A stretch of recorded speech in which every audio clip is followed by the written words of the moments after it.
नमस्कार। आज हम भारत की रक्षा तैयारियों से जुड़ी एक बहुत ही दिलचस्प खबर पर बात करने वाले हैं। हाँ, बिल्कुल। भारत की एक जानी मानी कंपनी है भारत फोर्ज। उन्होंने फ्रांस की एक एरोस्पेस फर्म टर्गिस गैलार्ड उसके साथ हाथ मिलाया है। जी। और सुना है ये डील एक खास तरह के ड्रोन AROK UAV उसको लेकर हुई है। और सबसे बड़ी बात, शायद ये भारत में ही बनेगा। हाँ, यही प्लान है। तो आज इसी पर थोड़ी गहराई से बात करते हैं।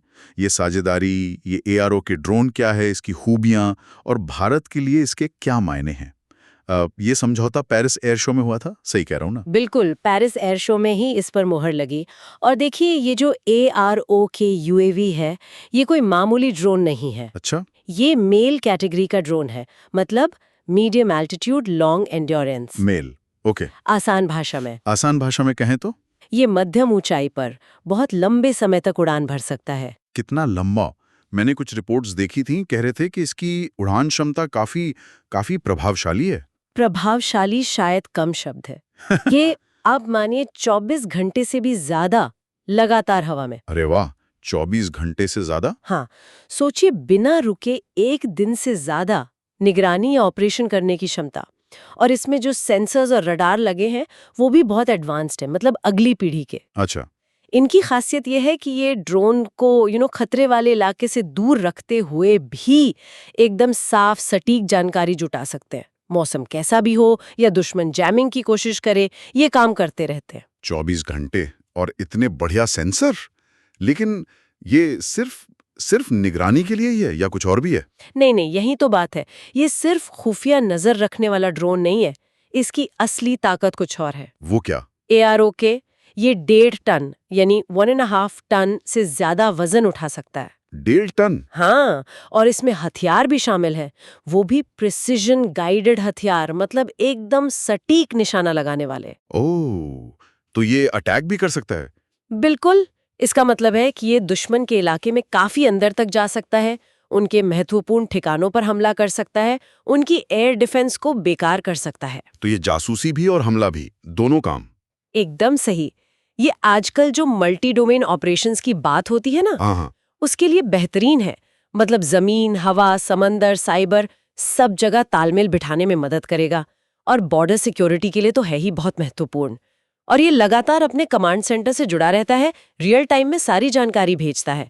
तो सेना को मतलब सिचुएशनल अवेयरनेस बनी रहती है, फैसले लेने में आसानी होती है। हाँ, और जो सबसे दिलचस्प बात लग रही है मुझे कि भारत फोर्ज इसे भारत में ही बनाएगा। ये तो मेक इन इंडिया के लिए एक बहुत बड़ा कदम लगता है। हाँ बिल्कुल, ये पहलू स्ट्रेटेजिकली बहुत महत्वपूर्ण है। देखिए, जब भारत फोर्ज यहाँ प्रोडक्शन लाइन लगाएगा तो ये सिर्फ ड्रोन बनाने तक सीमित नहीं रहेगा। इसका मतलब है टेक्नोलॉजी ट्रांसफर, यहाँ के इंजीनियर्स टेक्नीशियंस की ट्रेनिंग, पुर्जों का स्थानीय निर्माण। सही। इससे भारत रक्षा उत्पादन में और आत्मनिर्भर बनेगा। और सबसे बड़ी बात, ड्रोन का जो मेंटेनेंस है, रिपेयर है, ओवरहॉल है, मतलब पूरी सर्विसिंग, वो भी भारत में होगी। अच्छा, ये भी यही होगा? हाँ, तो इस टेक्नोलॉजी पर हमारा अपना कंट्रोल रहेगा। हम अपनी जरूरत के हिसाब से इसे तैयार रख पाएंगे। ये राष्ट्रीय सुरक्षा के लिए और अपनी शर्तों पर ऑपरेट करने की आजादी के लिए बहुत जरूरी है। तो अगर हम पूरी तस्वीर देखें, इस सौदे का भारत की रक्षा क्षमता और शायद इंडस्ट्री पर भी क्या असर पड़ेगा?